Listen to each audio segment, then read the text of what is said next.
ti si ga upoznala jedne ljetne večeri.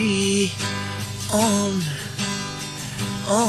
te poljubio dok more se pijenilo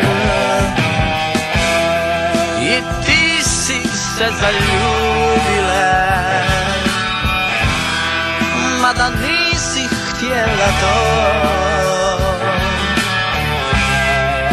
Krivo je more, znaj, ljeto je varljivo, a srce ti zavoli.